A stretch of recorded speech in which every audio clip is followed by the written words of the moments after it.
My sister planted drugs in my room and called the police on me. My parents backed her up as witnesses, knowing I was innocent. Just take the blame, they told me. But then my lawyer showed them this.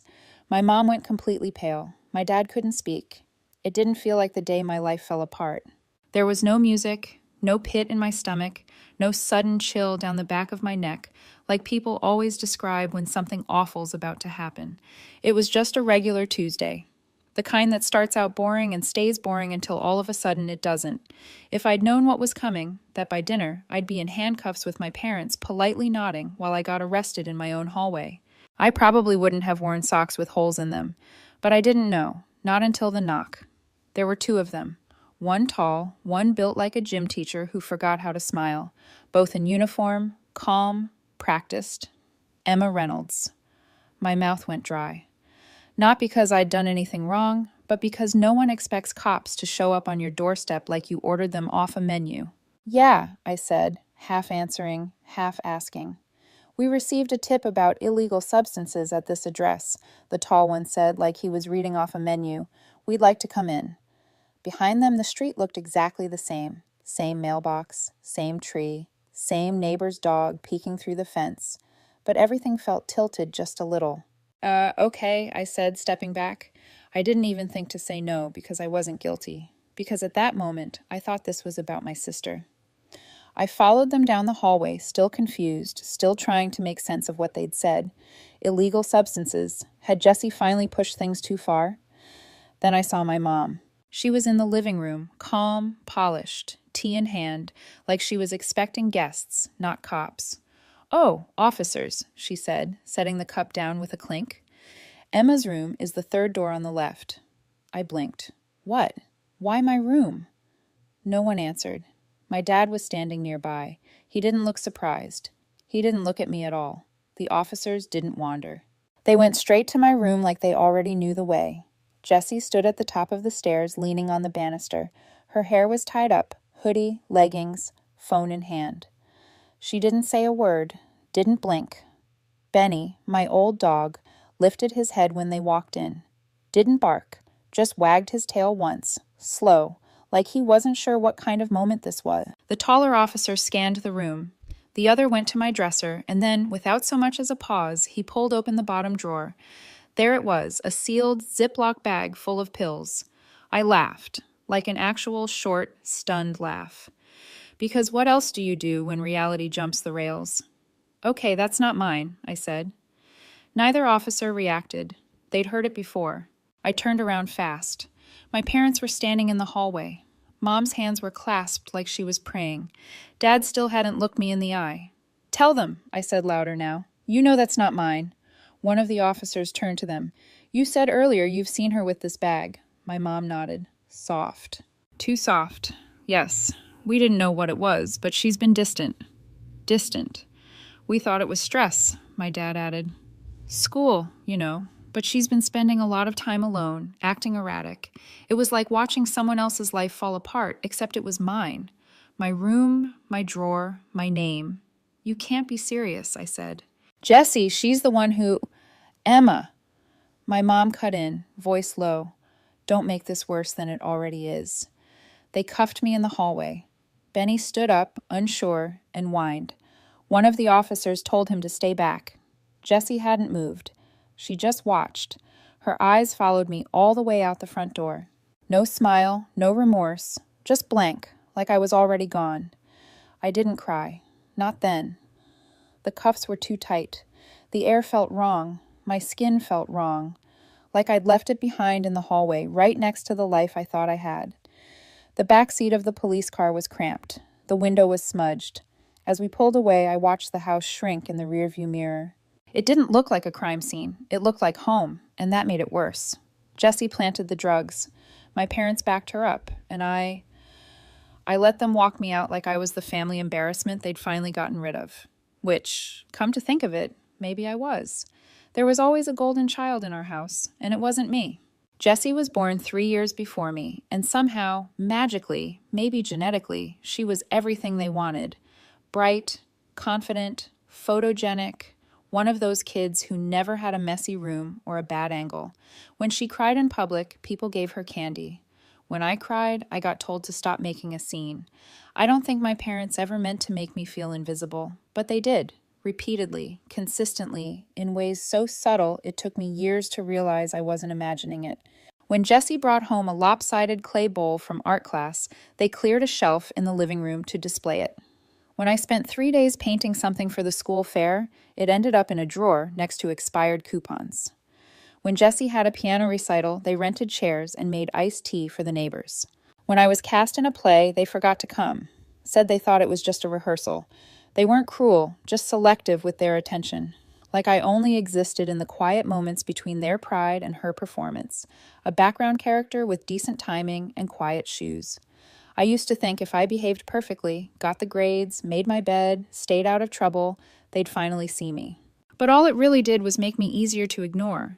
When Jessie turned 14, she begged for a dog. She made charts, wrote promises, said things like emotional support animal and responsibility building. My parents, of course, caved.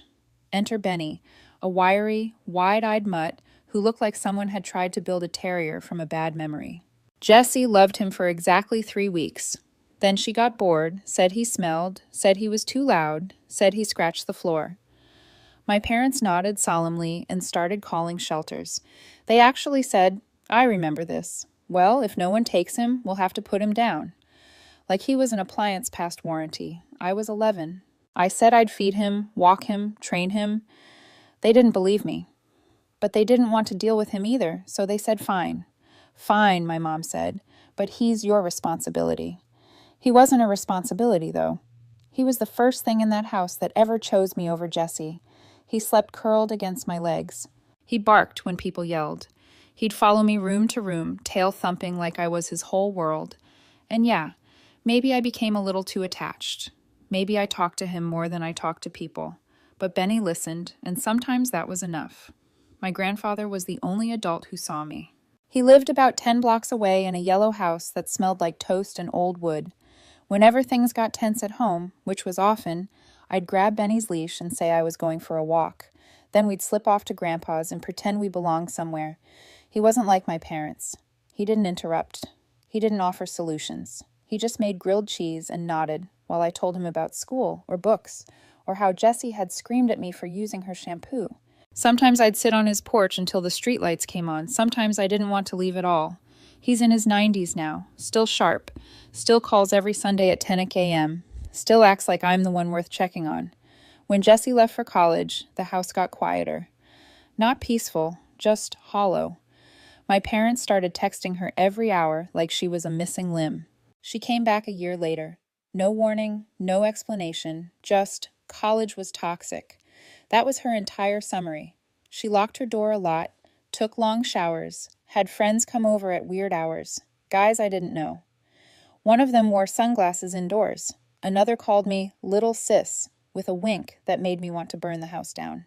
I noticed the smell under her door, the slurred phone calls, the way she flinched when someone knocked too loud. But I didn't ask. In our house, asking meant overreacting. I thought I was imagining it, the way she hovered around me more, paused near my room, looked at me a beat too long. But I told myself I was being paranoid, that I was projecting. And even if I hadn't been, it's not like anyone would have listened. The next night, they put me in a holding cell with cinder block walls and a bench just wide enough to sit but not sleep. No one told me anything. No timeline, no charges, just cold air and fluorescent lights that buzzed like they were mocking me. I wasn't crying. I wasn't even thinking. It felt like my brain had been drained and refilled with static. I pictured Benny lying by the window, ears perked every time a car passed. He wouldn't eat, not until he saw me. He was like that, loyal to a fault, and I wasn't there. I thought about my parents saying, "We can't keep him now, not under the circumstances." Like Benny was part of the evidence, like he'd been contaminated too. I thought about Grandpa. I wondered if he'd gotten the call, if his voice had cracked when they said my name. Maybe he believed I was innocent. Maybe he didn't. Either way, I imagined the silence that must have followed, the kind that stretches between people who don't know what to say anymore. I looked down at my hands. My wrists still had faint red lines from the cuffs. I hadn't spoken to anyone since the officers drove me in. No one asked if I was okay. I don't think anyone cared. And the truth, I couldn't even blame them. Maybe I really was the invisible one, and maybe that made me the perfect person to disappear. You grow up thinking if you're quiet and good, they'll come around. They didn't. They just got better at pretending you didn't matter. They brought me into the visitation room like I was a prop in a courtroom drama. Fluorescent lights, cinder block walls, a table that had probably heard more betrayals than confessions.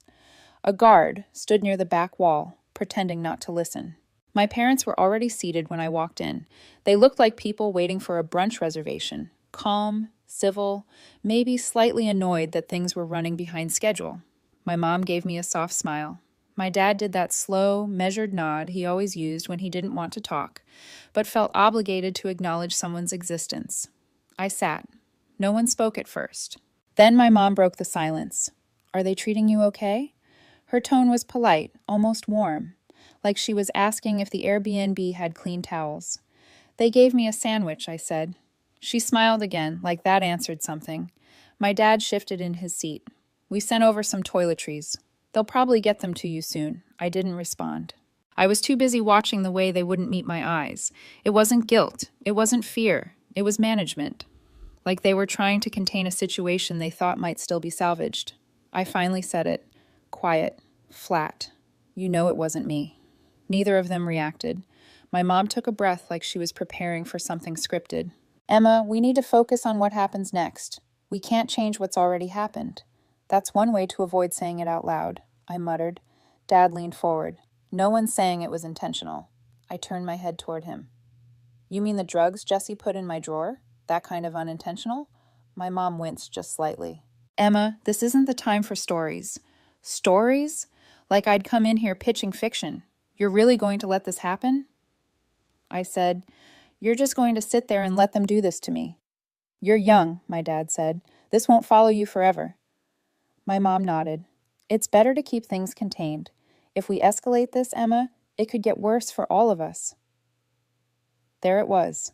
The word they didn't say. Family. Not Jesse, not the truth. The unit. The appearance of things. I didn't say anything. I just watched them talk around it like it was something they couldn't see, like the air wasn't thick with it. They looked at me like they hoped I'd finally do something useful and disappear quietly. Then I asked the only question I actually cared about. "What are you going to do with Benny?" They blinked. My dad was the first to answer. "He's fine." Then after a pause, "But he's old. You're not coming home anytime soon." My mom's tone softened too much, like she was trying to cushion a blow she knew I couldn't stop. "It's not fair to leave him wondering. He doesn't understand what's happening." "You're not putting him down." I didn't raise my voice, didn't move, just said it like a fact. She looked at me with that gentle, awful pity I hated more than her anger. "We'll do what's best." I sat back. I didn't say another word because what was the point? They weren't here to check on me. They were here to hand me the script and to tell me, without saying it, that they were already halfway through the second act. They stood up to leave.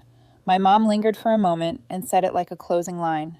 "We found someone to represent you, a lawyer. Her name's Emily. She's very capable." "Capable of what?" They didn't wait for an answer. They left. I met the lawyer the next morning. Emily looked like she had something to prove and a schedule to keep. Probably my parents assumed that made her cheap or too inexperienced to push back. She had a blazer too big for her shoulders and a spiral notebook instead of a laptop. She didn't smile when she sat down. "Emma," she said, reading my name off a file. "I've reviewed the report and spoken with your parents." "I bet you have." "They're very concerned," she continued. "They said this kind of behavior is out of character, but also that you've been withdrawn. Have you been feeling isolated lately?" I looked at her, blinked. Because I'd learned a long time ago to keep my mouth shut. She raised her eyebrows but didn't challenge it. "I want to go over the evidence with you," she said. "We need to talk about the item found in your dresser." "I didn't put it there," I said. "My sister did." There was a pause. Not long, just enough to register. "You're saying your sister planted it?" she asked. "Yes." "And your parents?" "They know. They're helping her cover it." Emily folded her hands. "Do you have any proof of that?" I opened my mouth, closed it again. Then I remembered. It came like a flash. The bear. The stupid stuffed bear on my bookshelf with a tiny camera in its eye. Motion activated. Records to a micro SD card. Cheap. Maybe $30 online. No cloud upload, no Wi-Fi. I bought it last year when Benny started having little seizures. Just wanted to keep an eye on him when I wasn't home. I'd pop the SD card out after school, check the footage on my laptop. It wasn't high tech. It wasn't even that good. But it worked. I never told anyone. Not because I was hiding it, but because no one cared about Benny except me. And if they knew I had a camera in my room, I'd never hear the end of it. But it faced the dresser, full view of the room, and if Jessie went in there while I was gone, it might have caught her. My pulse jumped, but I kept my face still, because if I told Emily now, and she told my parents, that footage might not exist by the time anyone checked. I needed to get to it first. They gave me one phone call. I used it. My best friend picked up on the second ring. "Hey," I said, "I need a favor. Urgent." She asked if I was okay. I said, "No. There's a teddy bear on my bookshelf." I said, "The one with the red bow. Inside is a camera. It records everything. I need you to go to my house, get Benny, and take the bear with you today. Don't ask questions. Just go." A pause. Then, "Okay, I'm on it." "I'm serious," I said. "Don't tell anyone. Don't leave it there." She said she wouldn't. I hung up and exhaled for the first time in what felt like days. I didn't know what the footage would show. I didn't know if the card still worked, but it was something. A thread I could grab onto. The only thing in this whole nightmare that might still be mine to pull. They thought I'd go down quietly. They forgot who they raised.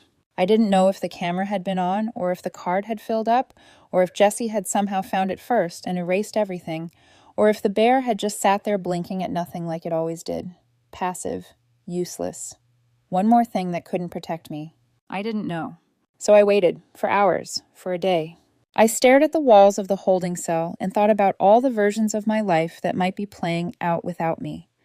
Benny at the shelter. Grandpa hearing half the story. My parents repackaging me into something they could live with. Then an officer called my name, told me I had legal counsel waiting. They led me to a small concrete room with a table and 2 chairs. Laya was already there, flipping through a folder like she'd been waiting long enough to get bored. She looked up, set her pen down, and said, "We have something. You're going to want to be there." She didn't show me the footage, just told me what was on it. Jessie, my room, the drawer, a Ziploc bag, time-stamped. "It's clear," Laya said, "deliberate, no confusion." "Do they know?" "Not yet, but they will." She'd scheduled a meeting, pre-trial conference, technically, just to clarify the family narrative before any further motions. Very professional, very neutral. My parents agreed to it, so did Jessie. They put us in a small room in the courthouse, the kind with laminate furniture and bad lighting.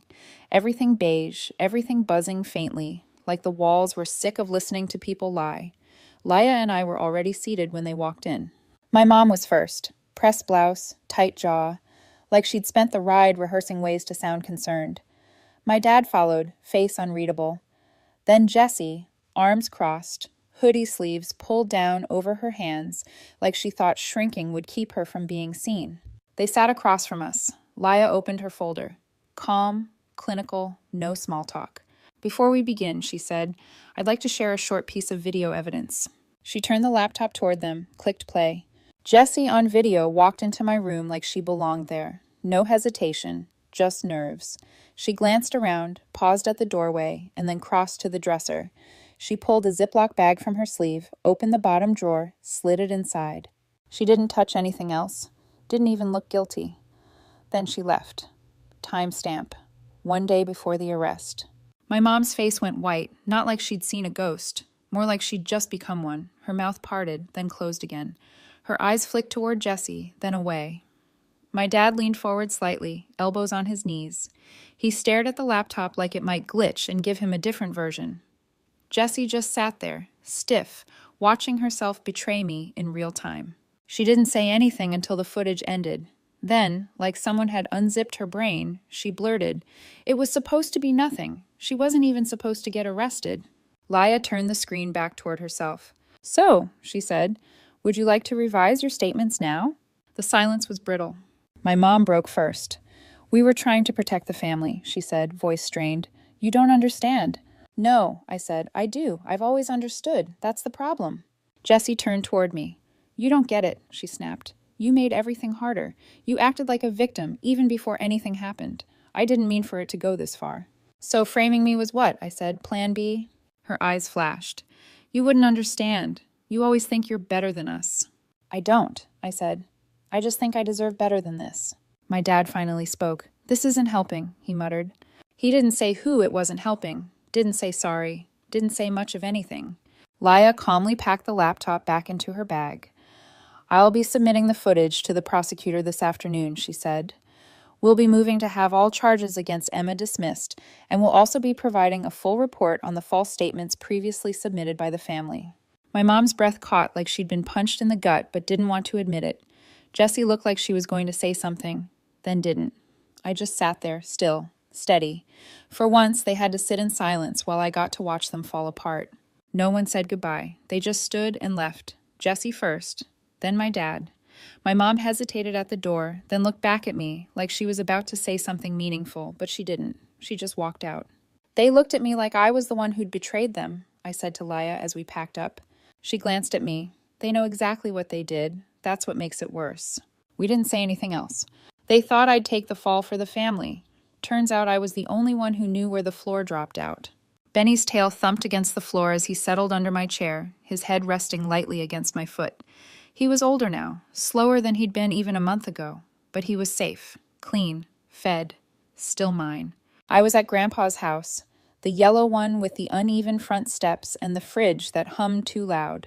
He handed me a glass of water and sat across from me like we were about to talk about the weather. But he didn't ask how I was. He didn't have to. Instead, he said, "I told them, that I was planning to leave everything to you." I blinked. "You what?" He shrugged. "Couple weeks before they had you arrested. I figured they'd hear it eventually. Might as well come from me. You're the only one in the family who shows up when nothing's in it for you. I thought that was obvious." I stared at him. "You never told me." "Didn't think I had to," he said. "Apparently I did." He leaned forward. 3 weeks after that, your mom calls me. Says you've been arrested, drug dealing. Says I should rethink my will. They both did. Your dad, too. Said they were trying to protect the family legacy. I almost dropped the phone. My hands tightened on the glass. "Did you believe them?" He looked me in the eye. "No, but I didn't argue either. I called a lawyer." He got up, opened a drawer, and handed me a manila folder, thick, labeled. "I didn't change the will," he said. "I got rid of it. It's a trust now. Living, irrevocable, already signed, already filed. You'll hear from the attorney next week." I didn't know what to say. "You mean it's mine already?" He smiled. "It's yours. No one can touch it. They can't rewrite this one." Under the table, Benny nudged my leg like he knew. Like he'd been waiting for this part too. "They tried to erase me to protect their future. Turns out I already had one without them." The sentencing came 3 weeks later. Jessie pled guilty to 2 felonies, possession with intent to distribute and conspiracy to falsely report a crime. She took a deal, 3 years in state prison, minimum of 2 before parole eligibility. She's serving time in a women's facility upstate. She broke during questioning, told them it wasn't her idea, told them it was about the inheritance, told them my parents said I'd be fine, that I'd get probation at most. She cried in court. It didn't help. My parents were convicted of obstruction of justice, false reporting, conspiracy to commit perjury, no plea deals, 18 months each, county jail, followed by 2 years supervised probation. They lost a lot more than time, friends, reputation, each other. They've stopped speaking, according to the lawyer. Turns out the truth wasn't what broke them. It was turning on each other that finally did it. I still live with the echo of it. I still think about what might have happened if I hadn't remembered the bear, if I hadn't made that call, if I'd stayed quiet like they were counting on. They almost took everything, my name, my future, even the people I loved, almost, but they didn't. Grandpa never once asked me to forgive them. He didn't give some tired speech about family being everything or blood being thicker than betrayal. He just poured me another cup of tea, sat beside me on the porch, and let the silence feel safe for once. Sometimes I wonder if they thought I'd actually thank them, like maybe, years down the line, I'd show up at their door, older, humbled, grateful for the lesson. Like the pain they caused was some kind of medicine I didn't know I needed. But I wasn't a patient. I was a daughter, a sister, a scapegoat. And I healed despite them, not because of them. People ask if I ever plan to see them again. The honest answer? I don't know. I don't feel angry all the time, not anymore. Some days I even forget the sound of Jessie's voice. Some days I remember it perfectly. What I haven't forgotten is the feeling in my chest when I saw that video. The moment I stopped hoping they'd save me and realized I had to save myself. I moved into Grandpa's house after the dust settled. He offered, and I didn't hesitate. I fixed up the spare bedroom, repainted the hallway, cleaned out the attic with Benny at my side, sniffing every box like it held treasure. That house became mine in ways my childhood home never was. I started taking classes again, online at first, then part-time at the community college, something in criminal justice, ironically. Not because I wanted revenge, because I wanted understanding. I wanted to learn the systems that almost swallowed me whole. I wanted to help people who didn't have a bear with a camera or a friend to make that call. One night, about 6 months after the trial, I got a letter in the mail. No return address. I recognized the handwriting. Jesse. I stared at it for a long time, didn't open it, didn't burn it either. Just put it in a drawer with other things I wasn't ready to decide about. My parents never wrote, never called. Their lawyer sent some official notice about probate, and I forwarded it to mine. I didn't feel the need to respond. There was nothing left to say. But Benny, he never needed words. He still followed me from room to room, still barked at the microwave like it owed him money, still curled up against my legs, like he knew I needed to be tethered to something good. He's older now, slower. Sometimes he limps. Sometimes he sleeps so still I hold my breath until I see his chest rise. But he's here. He made it through. So did I. Grandpa says healing doesn't always look like forgiveness. Sometimes it looks like boundaries, like silence, like not picking up the phone even when you could. I used to think surviving meant keeping the peace. Now I know it means keeping myself.